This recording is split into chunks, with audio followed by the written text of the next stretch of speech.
ఈ అమ్మాయి వాళ్ళ తాతగారితో వజ్రాలుండే రాయి దగ్గరికి వెళ్తుంది. ఆ రాయి లోపల వజ్రాలున్నాయో లేవో ఆ అమ్మాయికి పూర్తిగా తెలుస్తుంది. అయితే ఈ వ్యక్తి వాళ్ళ తాతగారికి సహాయం చేస్తూ ఉంటాడు. అందులో గ్రీన్ కలర్ వజ్రం ఉంటే ఖచ్చితంగా ఈ డబ్బులు విలువ చేస్తుంది అని చెప్పి ఇస్తాడు.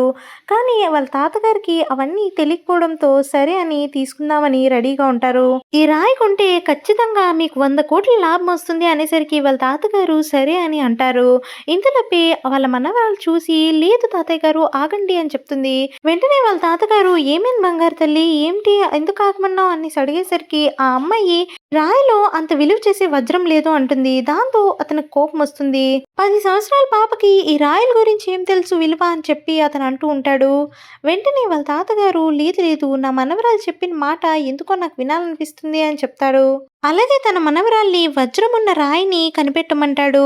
ఆ అమ్మాయి వెంటనే, "నేను ఖచ్చితంగా కనిపెడతాను. ఈ రాయిలన్నీ పరిశీలించడానికి నాకు కొంత సమయం కావాలి" అని చెప్పి ప్రతి రాయిని కూడా చూసి ఒక రాయిని ఎంచుతుంది. "ఈ రాయిలో ఖచ్చితంగా మీకు మంచి విలువైన వజ్రం ఉంటుంది" అని చెప్తుంది. దాన్ని కొనమని కూడా వాళ్ళ తాతగారితో అంటూ ఉంటుంది. అది విన్న అతనికి చాలా అంటే చాలా కోపమొస్తుంది. ఈ 10 ఏళ్ల పాపకి ఏం తెలుసు వీటి విలువ? వాటిలో ఏమీ ఉండదు అని చెప్తాడు. ఆ అమ్మాయి వెంటనే సరే పందెం వేసుకుందాం అనేసరికి అతను ఇంకా కోప్పడతాడు. "ఏంటి నీతో నాకు పందెం" అని చెప్పి అరుస్తూ ఉంటాడు. అలాగే "నువ్వు చెప్పిన దాంట్లో ఖచ్చితంగా ఉండదు" అని చెప్తాడు. అక్కడున్న వాళ్ళు కూడా, "మీ మనవరాలికి ఏం తెలుసు? 10 ఏళ్ళు ఉంటుంది మహా అయితే. ఆ వజ్రాల గురించి ఏం తెలుసు" అనేసరికి ఆ అమ్మాయి దాన్ని కట్ చేయమంటుంది.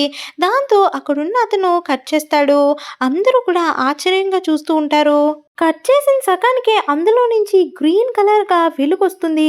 దాంతో అక్కడ వాళ్ళంతా కూడా షాక్ అవుతారు. ఎందుకంటే అందులో చాలా విలువైన వజ్రం ఉంది.